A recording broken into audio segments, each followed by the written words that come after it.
말씀은 에스겔서 17장 22절입니다. 22절에서 24절 말씀까지. 자, 찾으셨죠? 우리 한번 이제 한 목소리를 같이 읽겠습니다.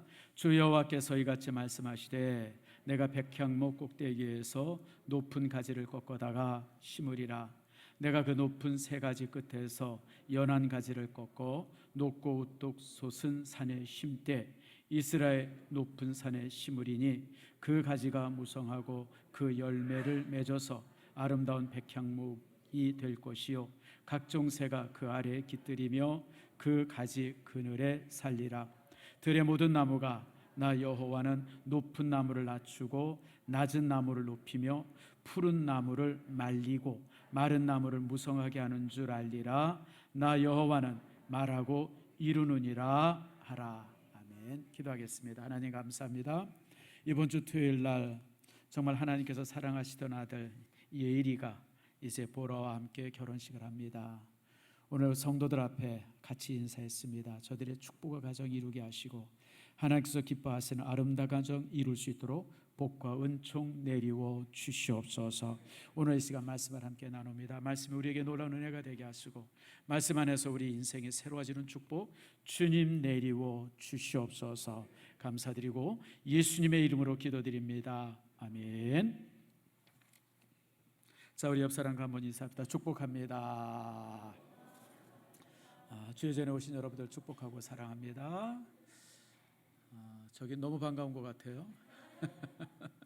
예, 아무튼 감사합니다. 뭐 제가 자주 말씀드리지만 우리나라는 참 지역적으로나 여러 모습 속에서 약점들이 참 많죠. 반도에 붙어 있는 나라가 돼가지고 항상 침략당하고요. 또 우리나라 국토를 봐도 우리나라 참 이렇게 봐도 뭐 특별히 뭐 이렇게 대단한 곳이 없죠. 제가 초등학교 때 이렇게 배운 거에 의하면 우리나라 국토의 70%가 산악이고 농사 지을 수 있는 곳이 얼마 안 된다. 사실 그렇죠. 뭐 그러다 보니까 우리나라가 참 결함도 많고 약점도 많고 참 많이 그렇습니다. 그런데 참 가만히 이렇게 지나다 보니까요, 이런 연약한 부분 많은 것이 참 우리나라의 복이 됐어요. 예를 들면 그렇습니다. 우리나라가 지화 자원이 없고 농사 지을 땅도 별로 없어요. 인구는 억수로 많은데 그러다 보니까 이게 이제 살아갈 수 있는 방법이 뭐냐면 그냥 이렇게 뭐 만들어서 파는 거 외에는 방법이 없는 거예요. 그래서 열심히 만들어서 팔다 보니까 지금 우리나라가 제조업 강국이 됐어요.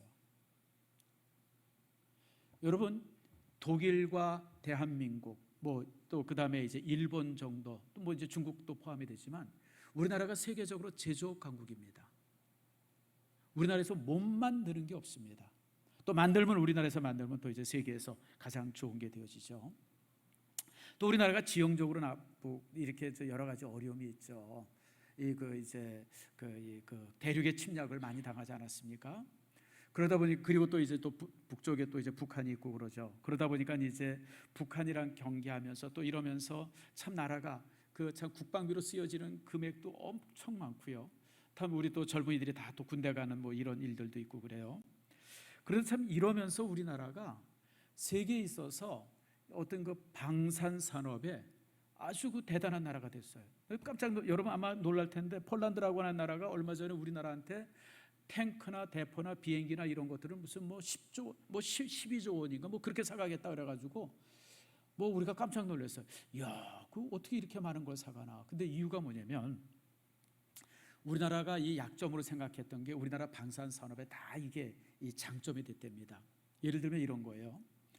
우리나라가 산악이 많잖아요. 산도 많고 강도 많고 그러다 보니까 우리나라에서 만드는 무기는 이제 산도 막 그냥 고바위 높은 데도 올라가야 되고 그냥 물속으로도 지나가야 되고 막 그냥 이런 지형적인 약점이 많대요. 그래서 그렇게 만들었답니다. 그래서 여러분 대한민국 탱크는요 높은 고바위도 마음대로 올라가고요. 그다음에 물속으로도 다닌답니다. 그냥 그 한강 같은 데는 그냥 잠수하고 건너간대요. 잠수하고 한 4m 정도 4.7m인가 그 정도로 그냥 지나가도 괜찮답니다. 여러분 그런 탱크 보셨어요? 아마 세계 유일한 탱크일 거예요. 뭐 그리고 또 이제 우리나라가 사계절이 있지 않습니까? 저는 사계절은 당연히 있는 줄 알았어요. 근데 여러분 우리나라 여름은요 사막만큼 덥고요. 우리나라 겨울은 시베리아보다도 더 춥답니다.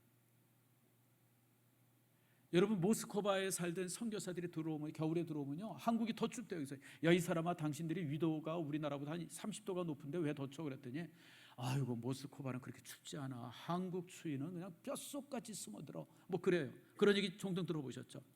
그래서 우리나라에서 만든 무기는요 저 사막에 갖다 놔도 잘 굴러간대요. 산악이나 이런 데 가도 그냥 너뜬하게 지나고 심지어는 영하 30도 40도 내려가는 데서도 아무 이상 없이 쌩쌩하고 간대요. 그래서 실제 노르웨이에서 혼자 한번 실험을 했다고 그러죠. 한겨울 내내 그 영하 40도 내려가는데 이제 이 독일 대포랑 한국 대포를 2대 세워놨대요. 그리고 이제 밤이 지나고 나서 아침에 시동을 딱 거는데 독일 대포는 시동이 안 걸렸대요. 근데 한국 대포는 시동 딱 걸리고 꽁꽁 얼어붙은 데서 그냥 막 팡팡 대포 쏴대고 그래가지고 무슨 뭐 우선 협상국이 되어졌대나 뭐 그런 얘기를 제가 얼마 전에 들은 일이 있어요. 제가 왜 이런 얘기를 하냐면 많은 사람들이 생각할 때는 약점이라고 생각했던 부분들이요 가만히 우리가 긍정적으로 바라보고 그걸 극복하면서 넘어가면 여러분 실제 그것이 우리의 강점이 되기도 합니다. 그걸 지금 대한민국의 대표적인 모습이죠. 그래서 여러 가지 그리고 또 이제 우리가 북한이 있으니까 북한이라고 하는 나라가 있으니까 무기들을 계속해서 만들어요. 쉽게 되면 어떤 게 이제 대칭이 돼야 되기 때문에 그래요. 북한에서 탱크가 1000대 있으면 우리도 탱크가 1000대 있어야 된다는 거예요. 북한에서 대포가 만약 2000대가 있으면 우리나라는 대포가 2000대 있어야 되고. 그래 이제 이 전력의 균형이. 그러니까 우리나라 방사는 그냥 끊임없이 대포 만들고 탱크를 만든대요. 근데 지금 이 자유국가에서 탱크를 만들 수 있는 국가가 몇 없답니다. 미국은 탱크 안 만든 지 벌써 한 50년, 40년이 넘었대요. 그러니까 미국은 탱크를 못 만든대요. 지금 아무리 주문해도 미국 탱크 자체가 만들 수 있는 그 기반이 없답니다. 대한민국은 지금 만들어 달라고 하면 뭐 그냥 한 달에 뭐 수백 대씩도 만들 수 있는 그런 데 라인이 깔려져 있대요. 그래서 여러분 이 서방 세계에서 뭔가 이제 공산 세계랑 지금 우크라이나 전쟁 때문에 이제 이렇게 서방과 공산 세계가 이렇게 대립하고 있는데 그 대립하는 가운데서 그 무기를 만들어서 대줄 수 있는 유일한 나라가 여러분 대한민국이랍니다. 여러분 참 신기하지 않아요? 북한이 우리한테 그만큼 도움을 준 거예요. 북한과 대립하다 보니까 우리나라가. 그래서 여러분 제가 왜 이런 말씀을 드리냐면 우리가 보통 생각할 때에 우리가 약점이라고 생각했고 우리 부족했다고 하지만 그러나 그것들이 시간이 지나면 우리를 강하게 만들고 우리의 장점이 된다는 거예요. 그래서 제가 좋아하는 말이 하나 있어요. 뭐냐면 거친 파도가 사공을 유능하게 만든다라고 하는 말이에요. 아마 여러분 종종 들어봤을 거예요. 파도가 거친 곳에 거친 파도 속에서 있는 사람 이 사공들이 대부분 유능한 그런 어떤 이 선원이 된다는 것이죠. 뭐 비슷한 말도 있습니다. 거친 파도가 바이킹을 만들었다 그런 말도 있어요. 여러분 바이킹이라고 하는 사람들이 어디 사람이냐면 노르웨이, 스웨덴 그리고 이제 덴마크 이쪽에 살던 사람들이 이제 그 바이킹족이에요. 근데 여러분 이 바이킹들이요 왜 바이킹이 됐냐면 먹고 살 수 있는 게 없는 거예요. 왜냐면 거기는 밀농사가 안 돼. 너무 추워가지고 여름도 짧아요. 그래서 이 사람들이 기껏 할 수 있는 게 그냥 고기 잡는 거 외에는 없는 거예요. 근데 뭐 여러분 고기만 잡아먹고 어떻게 삽니까? 그래가지고 이 바이킹들이 8세기 9세기부터 뭘 하기 시작하면 무역을 하기 시작했어요. 무역을. 그래서 원래는 바이킹이 도둑놈들이 아니에요. 강도들이 아니에요. 원래는 무역상입니다. 그러니까 이들이 이제 이 그 거친 파도에서 이제 이 배를 잘 저으니까 이 배를 타고 어디 갔냐면 여러분 소련에 있는 그 볼가강이라는 강이 있죠. 큰 강이 있어요. 저기 북해에서 들어가는 강인데 그 강을 타고 쭉 내려오면 어디까지 가면 키예프까지 내려온다. 지금 이제 우크라이나 키이브 있죠. 그리고 거기가 어디냐면 그 실크로드의 중간 기점이에요. 거기서 물건을 사서 배에다 가지고 어디로 오냐면 유럽으로 와서 팔았대요. 그런 이제 이게 상업을 하던 사람이에요. 그런데 상업을 하다 배를 타고 쭉 가다 보니까 어이구 저기 잘 사는 동네가 있어. 야 털자. 그래가지고 바이킹이 이제 그 요즘 같은 이제 도둑놈이 된 거예요. 강도가 돼가지고. 그래서 이제 이 바이킹이 그랬다. 그래가지고 여러분 이 바이킹들이 그러면서 그 특별히 이제 배를 타고 멀리로 가는 거 이런 것도 하면서 바이킹에 의해서 발견된 나라들이 많습니다. 대표적으로 아이슬란드가 바이킹에서 발견된 나라입니다. 바이킹이 9세기쯤 서쪽으로 가다 보니까 큰 섬이 하나 나왔어요. 보니까 뭐 괜찮은 섬이에요. 거기 옮겨 살아가지고 그게 지금 아이슬란드예요. 그래서 아이슬란드는요 바이킹의 후손입니다. 또 배를 타고 조금 더 가봤어요. 그래서 발견한 섬이 그린란드입니다. 그린란드. 근데 여러분 이상하지 않아요? 그린란드? 여러분이 알다시피 그린란드는 지금 뭐가 가득 차 있어요? 빙하가 가득 있는 그 얼음산이잖아요. 근데 여러분 10세기에는 그린란드가 초원이 가득한 섬이었었어요. 푸른 숲의 섬이었어요. 그래서 그 섬을 발견하고 바이킹이 붙인 이름이 그린란드입니다. 이게 뭐냐면요. 지구는요. 지금 우리가 지금 이제 이렇게 온도가 높아진다 이런다 그러는데 이게 뭐 우리 인간들이 쓰는 이런 어떤 거 이제 화석 연료 때문에 그렇다 그러는데 그것에 반대하는 사람들도 있습니다. 그 의견에 뭐냐면 지구는 빙하기와 간빙기라는 게 있어요. 아주 빙하기가 지구에 뭐 4번인가 얼마 왔었다 그러죠. 요즘에 또 많아졌어요. 뭐 그렇다는데 빙하기 사이에 간빙기라는 게 있어요. 간빙기. 아주 작은 빙하기가 있어요. 그리고 그 간빙기 사이에 따뜻할 때가 있어요. 그 9세기 10세기가 따뜻했답니다. 그래서 아이슬란드에 있었던 얼음들이 다 녹아가지고 거기가 아주 푸른 숲의 섬이었었다 그래요. 그래서 바이킹들이 거기 가서 많이 살았어요. 그래서 지금도 가서 보면 그 그린란드 남쪽에 보면 바이킹이 9세기 10세기 때 살면서 지었던 집, 교회 이런 유적이 지금도 그대로 남아 있습니다. 그러니까 그린란드도 근데 이제 나중에 또 이제 소빙하기가 이제 17세기 18세기 이때 소빙하기가 찾아오면서 사실 거기 살던 사람들이 다 철수를 했어요. 그래서 이제 이 그린란드가 이제 그런 얼음선이 되어진 것이죠. 더 재미난 것은요, 그들이요 서쪽으로 배를 가지고 또 떠갔어요. 그래가지고 사실은 최초의 아메리카 대륙을 발견한 사람이 사실은 콜럼버스가 아니라 바이킹입니다. 지금도 미국이나 캐나다 이런 곳에 가서 보면 그 당시 바이킹에 의해서 세워졌던 건물 유적들이 많이 있어요. 그러니까 콜럼버스가 그 무슨 용감해가지고 그 망망대해에 우리가 배 타고 서쪽으로 가자 그랬던 거 아니에요, 여러분들. 이미 콜럼버스는 바이킹에 의해서 서쪽에 큰 대륙이 발견됐다고 하는 사실을 알았어요. 그 소식을 들었어요. 바이킹이 배 타고 갔는데 저 겉에 엄청난 대륙이 있었다. 근데 콜럼버스는 그 얘기를 듣고 나서 아하, 이게 인도구나. 그 먼 곳이 인도구나. 그래서 우리는 지구를 반대편으로 돌아서 인도로 가야 되겠다. 그래서 이사벨라 여왕한테 가가지고 배 달라 그래서 그 배 타고 이제 서쪽으로 간 거예요. 그래서 이제 바하마 제도죠. 그 섬들을 발견하고 그 섬들을 이제 서인도 제도라고 이제 이렇게 이름을 붙였던 것이 그런 겁니다. 바이킹이 여러분 그 거친 환경 때문에 바이킹이 만들어진 거예요. 그래서 여러분 우리 인생을 살다 보면 굉장히 힘들고 어려운 일들이 찾아올 때가 많아요. 그런데 그런 힘들고 어려운 일이 찾아왔을 때 이게 내 인생의 끝인가 보다. 여기서 내 인생이 종치나 보다. 여러분 그렇게 생각하지 마세요. 끝이라고 생각했던 그 지점이 시작점이 될 수 있어요. 여러분 오늘 제 설교의 오늘 포인트가 이겁니다. 우리가 끝이라고 생각했던 많은 부분들이 있어요. 사업이 망했다든지 건강이 그냥 막 엉망이 됐다든지 뭐 내가 지금까지 계획했던 것들이 다 무너졌다든지 인생이 이제 종쳤나 보다. 근데 여러분 그 종친 그 자리가 새로운 시작점이 될 수 있어요. 오늘 성경이 우리에게 말씀하고 있는 것이 바로 그겁니다. 남들은 다 그것이 끝이라고 생각하고 그것으로 끝났다고 생각하는데 아니에요, 여러분. 거기가 바로 시작점이 될 수 있어요. 자, 이스라엘이 망했습니다. 그 느부갓네살이 이제 그 예루살렘을 침략을 했는데 총 3번 침략합니다. 첫 번째 와서는 이제 여호야김 왕을 잡아가고 두 번째 침략하고 세 번째 침략했을 때는 완전히 그냥 예루살렘을 쑥밭으로 만들어 버립니다. 돌 위에 돌 하나도 남기지 않고 그냥 완전히 부셔버립니다. 그리고 거기 있는 사람들을 굴비 엮듯이 다 그냥 포로로 잡아갑니다. 그리고 딴 데 살던 사람들 그곳에 와서 살도록 또 이렇게 이주시킵니다. 그냥 나라를 완전히 끝장을 내버립니다. 여러분 땅이 있어야 독립운동하는 거잖아요. 내 땅이 있어야 독립운동을 하잖아요. 근데 이스라엘 민족이 그렇게 쫄딱 망하고 대부분의 사람들이 다 포로로 잡혀가서 노예나 강제 노동에 이제 이렇게 동원이 되어지고 그러다 보니까 이스라엘 민족 스스로가 이제 우리 끝났구나 그렇게 생각을 했어요. 그러면서 여러분 이스라엘 민족이 제일 먼저 뭘 잃어버려요? 자기 언어를 잃어버립니다. 그 전까지만 해도 이스라엘 사람들은 자기 언어 히브리어를 썼어요.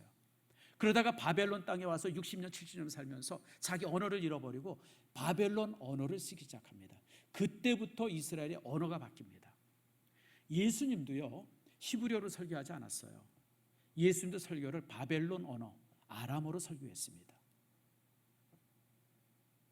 목사님 들어보셨어요? 나보고 그러는데 나는 안 들어봤는데 그게 어디에 증거가 나오냐면 똑같은 예수님이 설교를 하셨는데 마태가 그것을 기록한 것과 누가가 기록한 것이 문장이 달라요. 단어도 다르고.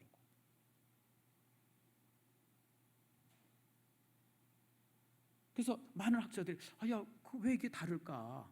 사실 그것이 굉장히 큰 퀘스천이었었어요. 근데 이유는 뭐냐면 번역해서 그래요. 번역. 예를 들면 이런 겁니다. 예수님께서 이제 부자에 관한 얘기를 하다가 뭐라 그러냐면 부자가 천국에 가는 것은 낙타가 바늘귀 들어가는 것만큼 어렵다 그랬어요. 그때 마태는 딱 그 얘기를 듣고 나서 그걸 헬라어로 들었죠. 예수님이 헬라어로 설교하셨으니까 헬라어로 딱 설교를 하면 마태가 그것을 번역을 하는데 뭐냐면 바늘귀, 그때 그 바늘을 우리 보통 옷 꼬맬 때 바늘 있죠. 그 바늘이라고 하는 단어를 찾아서 그걸로 이제 이렇게 기록을 해요. 근데 누가는 그 설교를 딱 듣고 나서 누가는 의사잖아요. 의사니까 수술할 때 쓰는 바늘이라고 한 단어를 가지고 그것을 번역을 해요. 그래서 실제 단어가 달라요. 그러니까 왜 다르냐면 예수님이 아람어로 설교하시게 돼요. 다시 말하면 유대인들은요 지금부터 2500년 전에 자기 언어를 잃어버리고 살았어요. 그리고 지금 이제 그 이스라엘 사람들이 쓰는 언어는요 새롭게 만든 언어입니다. 성경에 나오는 히브리어를 가지고 다시 언어를 만들었어요. 그게 지금 유대인들이 쓰고 있는 그 히브리어입니다. 그래서 유대인들은 이 구약 성경이 국어책이고 역사책입니다. 그러니까 유대인들은 국어를 딴 데서 배우지 않고 구약 성경 가지고 구약 배웁니다. 국어 배웁니다. 그게 이제 그 새로 만든 언어이기 때문에 그래. 다 새로 만든 언어예요. 그래서 이런 걸 볼 때마다 이제 유대인들이 그런 상태죠. 자, 그래서 이제 어쨌든 유대인들이 끝장이 나죠. 역사가 끝이 납니다. 역사 속에서 그 사람의 이름이 사라지고 땅도 사라집니다. 땅이 황폐화되어지고 사람도 다 사라집니다. 언어도 잃어버렸습니다. 이제 유대인들은 바벨론의 한 민족으로 이제 살아가게 되어졌어요. 그때 하나님께서 에스겔을 선지자로 부른 겁니다. 에스겔아. 근데 여러분 그때 선지자로 부름받은 에스겔이 할 게 뭐가 있어요, 여러분들? 이미 땅도 사라지고 민족도 사라지고 언어도 사라지고 아무것도 개풀 남은 게 없는데 여러분 에스겔이 뭘 할 수 있겠어요? 여러분 우리나라가 일제 36년간 이렇게 지배받고 있었을 때 그래도 우리 땅이 있었잖아요. 또 우리 언어가 있어요. 물론 이제 일제 말기에 일본 사람들이 이제 그 일본 말로 창씨 개명하게 하고 일본 말 쓰게 하고 막 이제 그런 역사가 있긴 있었지만 그래도 그 당시 우리 언어가 있었고 우리 땅이 있었어요. 그러니까 독립해야 되겠다는 의지들이 나름대로 있었는데 이제는 땅도 없죠. 유대인들에게는 이제 땅도 없을 뿐 아니라 이제 언어도 없어졌죠. 뭐 아무것도 남은 곳이 없이 이제 이 바벨론 사람처럼 살아가고 있는 그때에 하나님께서 에스겔을 선지자로 부른 겁니다. 그런데 여러분 에스겔이 할 수 있는 게 아무것도 없잖아요. 그런데 오늘 하나님께서 에스겔에게 이제 놀라운 말씀을 주시죠. 그게 바로 이제 오늘 우리가 읽은 이제 에스겔서고 그 중에서 이제 오늘 우리가 17장의 말씀을 가지고 이제 우리가 이제 말씀을 은혜를 같이 나눕니다. 자, 우선 17장 3절 말씀을 한번 같이 읽읍시다.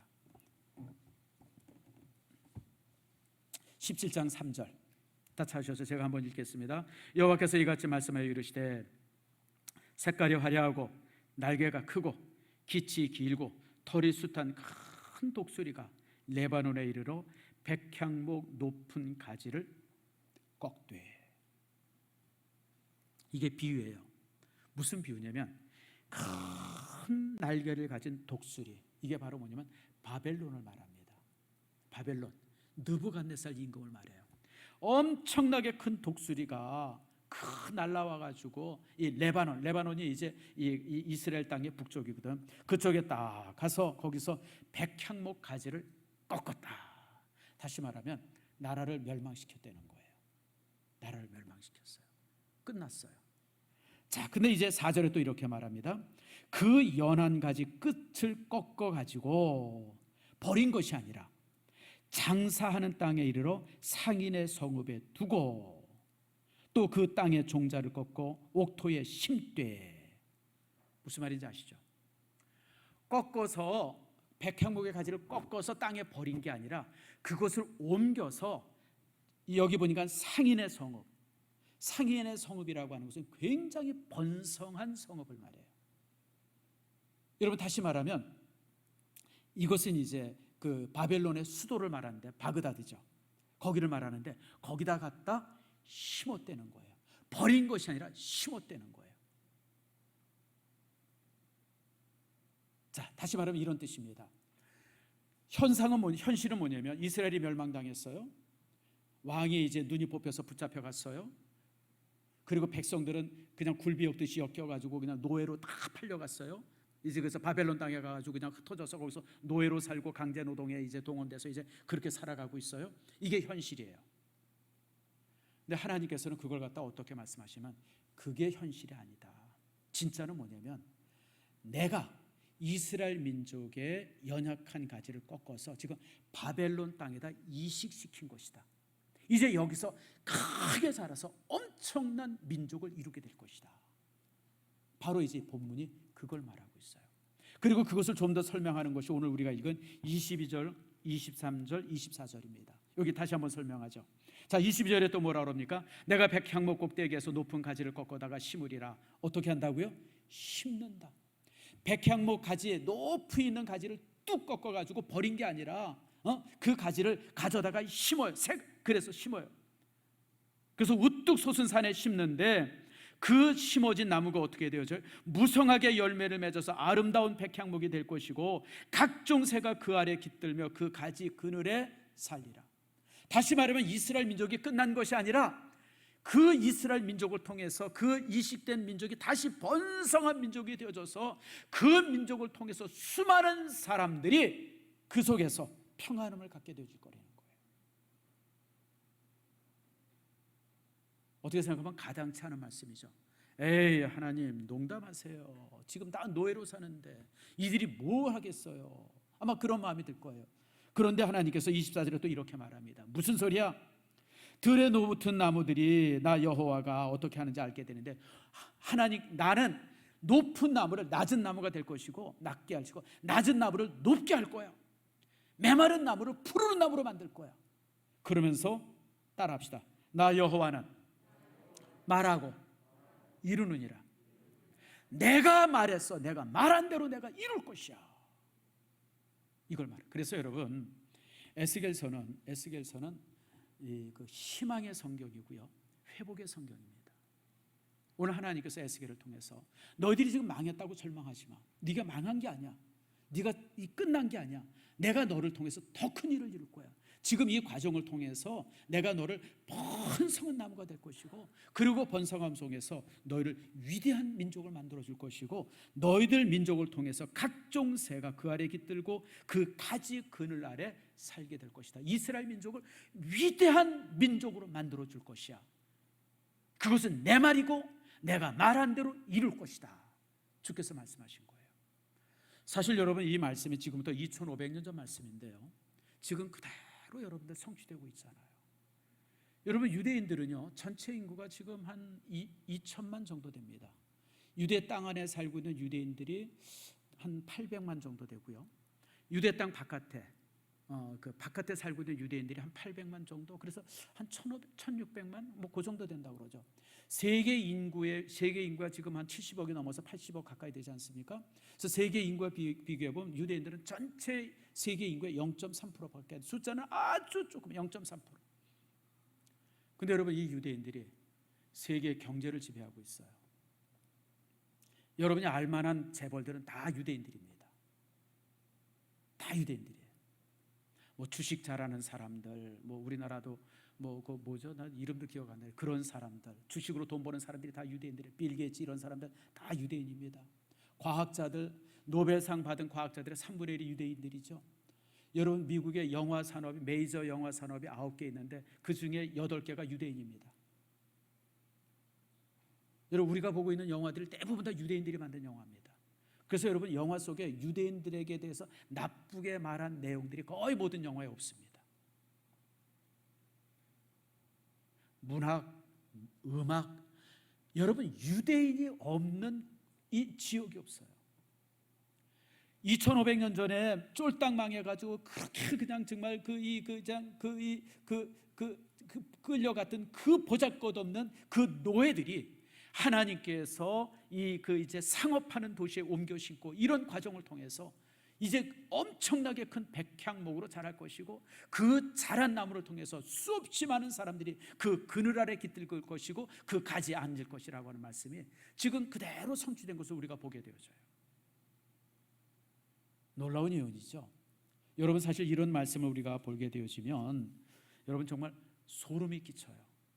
세상에 어떻게 그 보잘것없는 민족 속에 하나님께서 이런 큰 꿈을 심어주셨을까? 참 이런 걸 우리가 이제 본문의 말씀을 통해서 확인하게 되어지죠. 여러분, 그렇습니다. 하나님께서는 우리에게 희망을 주시고요, 희망을 주시는 분이고 또 그런 가운데서 우리의 꿈을 이루어가는 거예요. 그래서 여러분들, 우리 신앙인들에게서 중요한 원칙이 있어요. 우리가 인생을 살면서 굉장히 힘들고 어려운 상황이 있을 수 있습니다. 그런데 여러분, 그것이 끝이 아니라 시작점이라고 하는 사실을 항상 마음에 두세요. 이게 끝이다. 사업이 안 됐어요, 망했어요, 건강이 다 망쳤어요, 여러분 또 뭐죠, 은퇴했어요, 또 아니면 무슨 뭐 이렇게 되고자 했던 준비했던 것이 안 됐어, 망해버렸어요, 뭐 이러고 그럴 때 이제 우리가 절망이 되어지죠. 근데 우리는 그런 절망인 상태, 우리의 삶에 막 뒤죽박죽 되어지고 내가 통제할 수 없는 그런 상황이 되어지면 우리가 낙심하고 우리가 포기하죠. 근데 아니에요, 여러분. 낙심하고 포기하지 말라는 거예요. 말라는 거예요. 하나님께서 바로 그 시점이 내가 너에게 다시 시작하는 시점이라는 거예요. 이효령 씨가 쓴 마지막 수업이라고 하는 책이 있어요. 제가 그분을 참 개인적으로 참 좋아합니다. 그분의 강의도 제가 참 즐겨 들었고 또 그분의 여러 가지 신앙인인데 우리가 생각하는 그런 신앙은 좀 아니에요. 근데 뭐 어떻습니까? 꼭 나같이 신앙 생활해야 또 믿음 생활 하는 아니죠. 또 그분은 그분 나름대로 그분의 모습으로 이제 믿음 생활하죠. 근데 이제 그분이 그 책에 그런 얘기를 해요.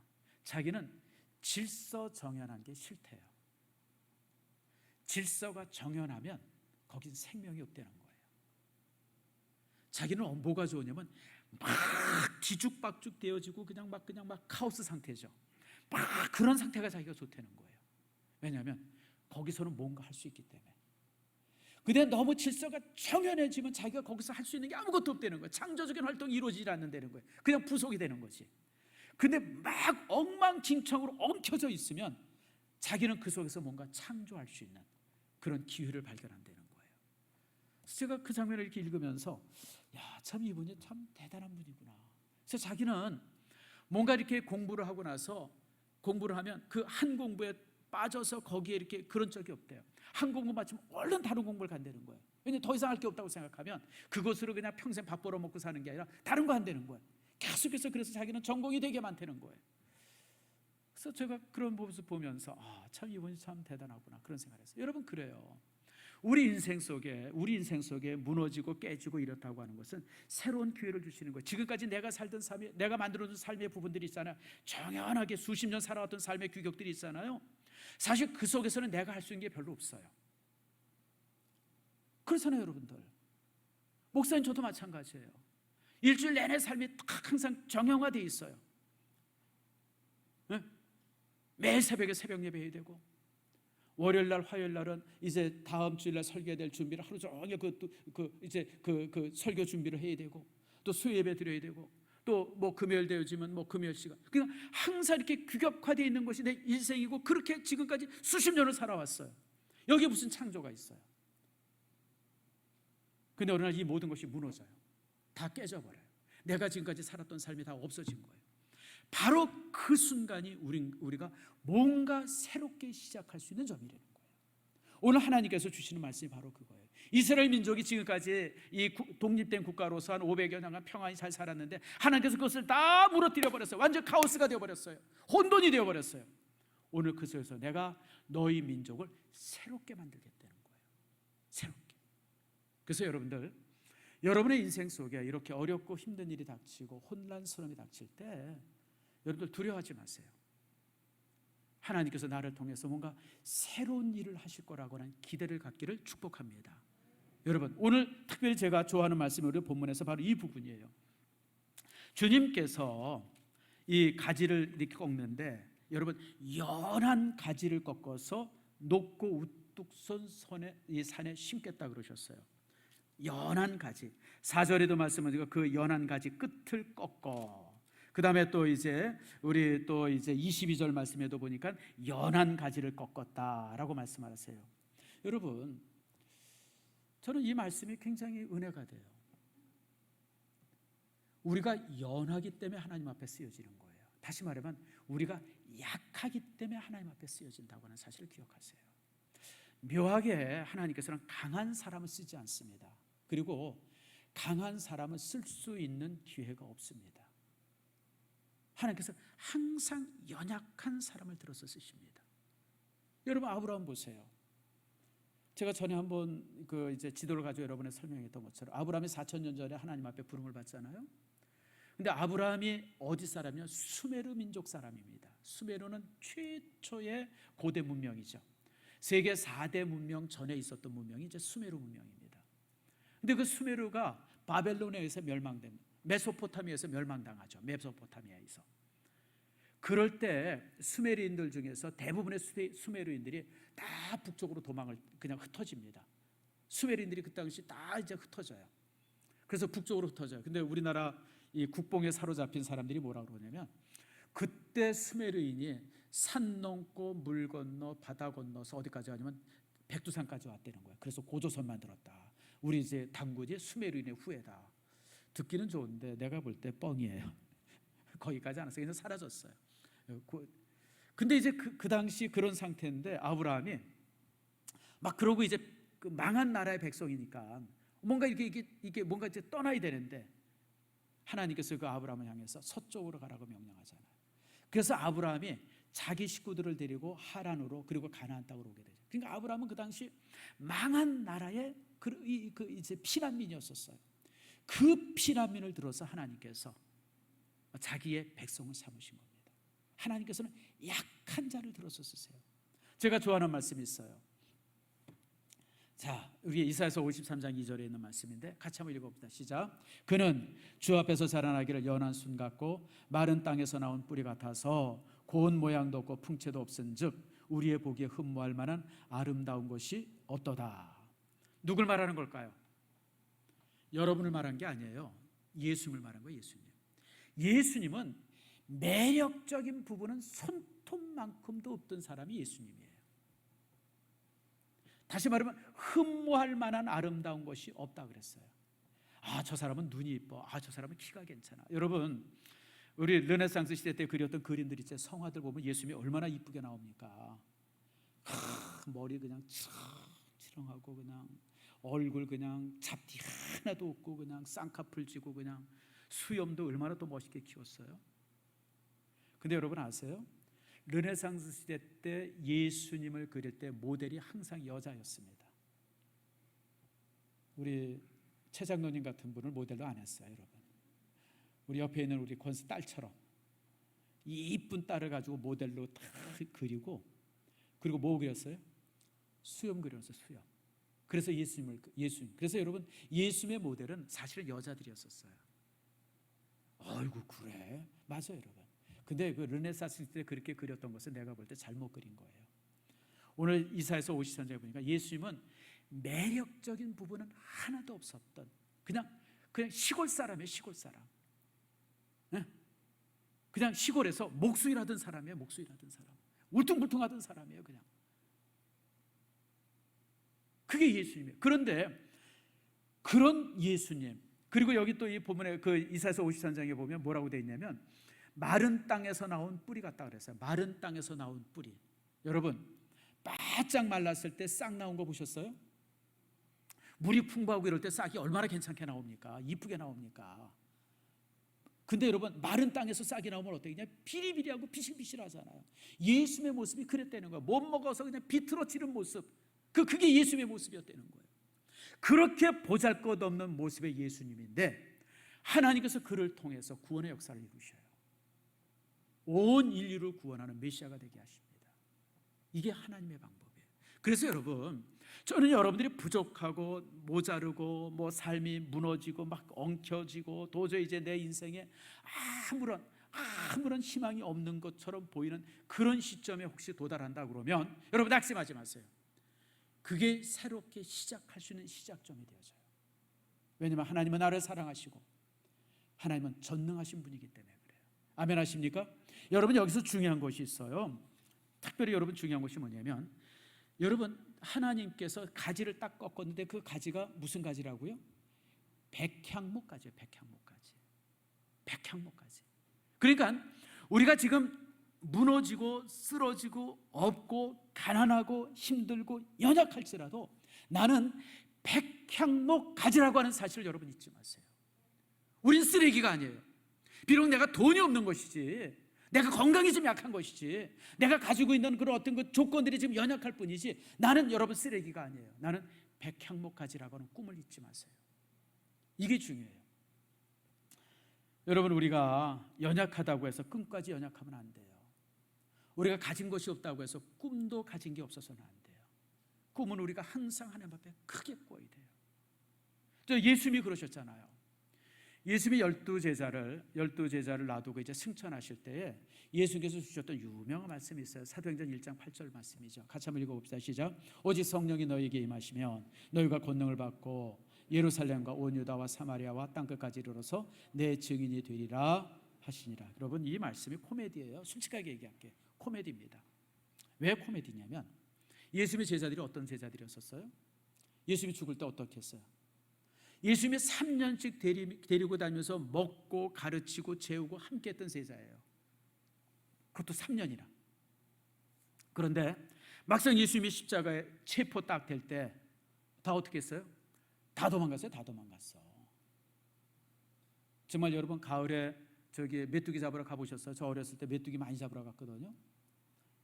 여러분 가을에 메뚜기 잡으러 가면 어때요? 메뚜기들 그냥 막 정신없이 튀어가잖아요. 그런 것처럼 여러분 예수님의 제자들이 다 도망갔어요. 예수님이 십자가 앞에 예수님이 이 십자가에 돌아가실 때 유일하게 그 자리를 지켰던 제자가 요한 하나밖에 없어요. 나머지는 다 도망가요. 심지어는 베드로는요. 마태복음에 보면 예수님을 부인하는데 3번을 부인하는데 저주하면서 부인했다고 그랬어요. 그 저주라는 뜻이 뭔지 아시죠, 여러분? 욕했다는 거예요. 욕했다는 거예요. 당신이 이렇게 보니까 갈릴리 사람이네. 저 예수 함께 했던 사람 아니야? 그랬더니 베드로가 무슨 소리야? 내가 예수 이 개뭐 그냥 막 욕 집다하면서 예수님 이름에다 욕 붙여가지고 욕하면서 나 그런 사람 몰라. 그랬다는 거예요, 여러분들. 그걸 예수님이 저 멀리서 봤어요. 오합지졸이죠. 진짜 오합지졸이에요. 여러분들보다 훨씬 더 모자란 사람이 베드로예요. 정말 비겁한 사람이 베드로예요. 어떻게 그럴 수 있어요? 3년씩 쫓아다니던 제자가. 심지어는 예수님이 그 마가의 다락방에서 저녁 만찬했을 때 내가 내일 아침에 이제 이 군인들에게 체포돼서 죽을 것이다 했더니 가슴에서 칼을 2살을 탁 뽑아가지고 예수님 걱정하지 마세요. 내가 이 쌍칼 가지고 내가 예수님 지키겠습니다. 그게 베드로 아니에요. 그랬던 베드로가 막상 예수님이 체포될 때는 그냥 물론 칼을 뽑긴 뽑았죠. 뽑아가지고 막 휘둘러가지고 뭐 이제 말고라로 온 사람 귀를 이제 이렇게 짜라트리기도 하고 뭐 그런 이 사건도 있긴 있었지만 그러고 나서 그냥 도망가. 그런데 그런 제자를 향해서 예수님이 뭐라 그래요? 사도행전 1장 8절에 예루살렘과 유다와 사마리아와 땅 끝까지 이르러서 내 증인이 돼. 다시 말하면 너는 세상을 정복하는 사람이 되려는 거예요. 이게 가당치도 않죠.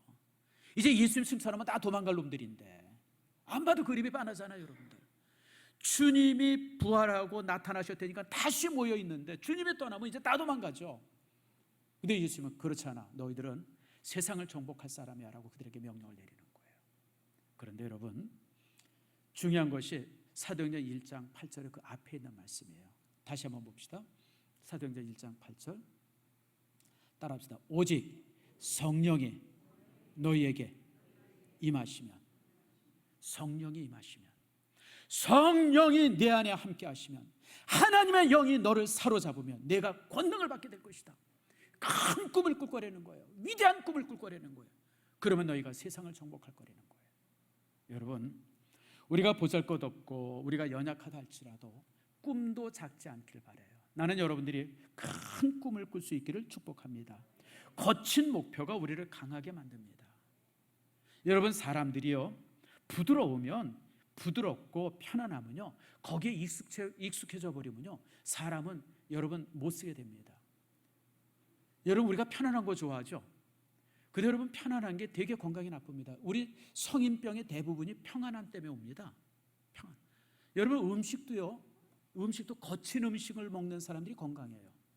편안하다고 그냥 라면 끓여 먹고 그냥 슈퍼에서 잘 만들어진 거 그냥 뭐 끓이기만 하면 돼요, 뭐 이런 것들 먹고 그런 사람들은요, 성인병 억수로 많이 걸립니다. 음식이 거칠어야 돼요. 여러분, 잠자리도 거칠어야 돼요. 요즘에 뭐 침대 이렇게 선전하는 거 보니까 무슨 뭐 깃털 같아요. 뭐 누우면 뭐 구름에 누워 있는 것 같아요. 여러분, 이런 거에 잠은요 10년 일찍 죽어요. 여러분, 침대가 거칠어야 돼요. 딱딱해야 돼요. 불편해야 돼요. 그런 침대에서 사는 사람들이 좀 더 오래 삽니다. 아세요? 제가 어렸을 때 되게 궁금했던 것 중에 하나가 우리 할아버지 목침이에요. 할아버지가 목침이 있는데 거기서 그걸 베고 주무시는데, 나는 아무리 머리를 얹고 살려도 잠이 안 와요. 딱딱해가지고 아파가지고. 근데 우리 할아버지는 항상 그 목침을 베고 주무세요. 왜 그런지 아세요? 잠깐 자다 일어나야 되기 때문에. 만약에 푹신한 그냥 이 베개 가지고 주무셨으면요, 낮잠 3시간 4시간씩 잘 거예요 아마. 근데 여러분, 이 목침이니까 딱딱해가지고 30분을 못 자요. 30분을 못 자. 그러니까 잠깐 자다 일어나는 거죠. 그러니까 건강한 거예요, 여러분들. 그래서 여러분들의 인생, 삶이 너무 평안하면 안 돼요. 평안한 게 좋지. 아니요, 여러분. 평안한 게 여러분을 죽입니다. 영적으로 죽이고요, 평안한 게 건강도 죽입니다. 그래서 여러분, 불편해야 돼요. 의자도 너무 편한, 요즘에 무슨 뭐 어떤 의자에 앉으면 무슨 뭐 어떻대나, 그거 다 버리세요. 딱딱한 의자가 제일 좋은 의자예요. 그게 여러분들을 건강하게 만들고요. 편안한 의자는요, 졸리기만 하죠. 쓸모없어요, 여러분들. 차도 마찬가지예요. 너무 좋은 차 타지 마세요. 그냥 아이고 목사님 차가요, 그냥 이게 그냥 소리도 안 나고 그냥 막, 아니에요 여러분. 부릉부릉 소리도 나고 흔들리기도 하고 막 그냥 털럭거리기도 해야 여러분 건강한 거예요, 여러분들. 너무 고급차 그렇게 애쓰지 마세요. 아무튼 여러분들, 우리 인생의 목표가 곧 강해야 합니다. 목표가 강할 때, 우리가 거친 목표를 가질 때, 여러분들, 우리는 강한 사람이 되어집니다. 여러분, 영적인 야성을 지닌 사람들은요, 적응하지 않고 도전합니다. 여러분, 어떤 굉장히 힘든 상황이 되어지는데 일반 사람들이 그런 상황에 딱 들어가면요, 거기에 그냥 적응해 버려요. 근데 여러분, 야성을 가진 사람은 가서 고칩니다. 바꿉니다. 지금 상황이, 지금 코로나 사태 이후에 교회가 뭐 여러 가지 상황이 굉장히 이렇다 그러니까 많은 사람들이 거기에 적응해 버려요. 집에서 영상으로 예배 드리는 것이 그냥 편안하니까. 여러분, 그건 비상사태 때 드리는 예배지, 이게 정상적인 예배입니까? 예배는 성전에서 드려야 되는데 3년 동안 그렇게 드리다 보니까 그게 편안해져 버린 거예요.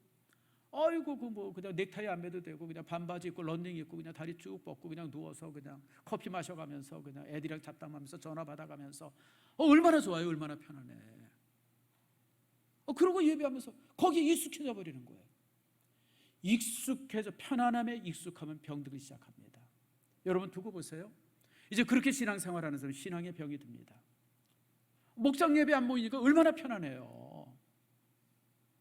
아무리 모이라고 제가 얘기해도 그냥 꿈쩍도 안 해요. 그게 편안하니까. 여러분, 편안함이 좋은 것 같죠? 그 편안함이 여러분의 신앙을 병들게 합니다. 많은 성인들이, 여러분, 우리나라가 지금 당뇨병이 심각하다고 그러잖아요. 앞으로 뭐 30년 40년 지나면 전 국민의 무슨 뭐 20% 30%가 당뇨병 환자 될 것이다. 이게 왜 그런지 아세요? 평안해서 그래요. 먹는 거 풍부하고 넉넉하고 또 기름진 거 많이 먹게 되어지고 운동 안 하고. 운동한다는 게 얼마나 불편해요. 하루에 1시간씩 뛰어보세요, 여러분들. 이게 얼마나 힘들어요. 안 해요 그냥. 제 친구 목사가, 여러분 한번 우리 교회 왔었죠. 지프티에 선교사로 있는 친구. 그 친구가 한국에서 85kg 있었어요. 아주 듬직하고. 근데 거기 가 있는 동안 30kg가 빠져서 55kg가 됐어요. 근데 나한테 와서 그러더라. 야, 정 목사님, 성인병이 다 났어. 왜냐면 그 지부티라고 하는 게 덥기도 하고 또 이제 사역하는 저기 소말리아 지역이니까 수없이 많이 걸어야 되고 이러고 그러니까 몸무게가 30kg가 빠진 거예요. 당뇨 낳고 고지혈 낳고 뭐 아무튼 성인병이라는 건 다 낫다는 거예요. 여러분 혹시 당뇨 때문에 걱정하시는 분 저한테 와보세요. 제가 지부티로 보내드릴게요. 다 나요, 다 나. 거기 가면 무릎 아프던 거 다 낫고 모든 병이 다 낫다는 거예요. 거친 곳에서 사니까 건강해지는 거예요. 여러분 우리 믿음의 사람들이요, 안 된다고 어렵다고 말하지 말고 하나님의 권능 속에서 기적을 만들어야 돼요. 정말 복음을 가지고 우리가 일산을 정복해야죠. 다음 주일에 우리가 새생명 축제가 시작이 되어져요. 저는 여러분들이 평안함에 익숙했던 그런 것들을 깨부술 수 있는 그런 새생명 축제의 기간이 되어지기를 축복합니다. 여러분 거칠어야 돼요. 우리의 삶의 목표가 거칠어야 돼요. 커야 돼요, 여러분들. 그저 조만한 아이고 내가 평생 살면서 한 명만 전도하면 되지. 여러분 제발 그런 생각하지 마세요. 내가 정말 일산을 바꾸겠다. 내가 고양시를 변화시켜 주겠다. 내가 이곳에서 빛이 되겠다고 이런 어떤 거친 목표를 가지고 좀 살아보세요, 여러분들. 사람답게 살아보세요, 여러분들. 오늘 본문의 말씀이 우리에게 그걸 말합니다. 여러분 거친 파도가 사공을 유능하게 만드는 것처럼, 이런 거친 목표가 우리를 강하게 만드는 것처럼 여러분의 삶이 그렇게 되어져서 하나님 앞에 정말 큰 일을 할 수 있는 여러분 모두가 되어지기를 축복합니다.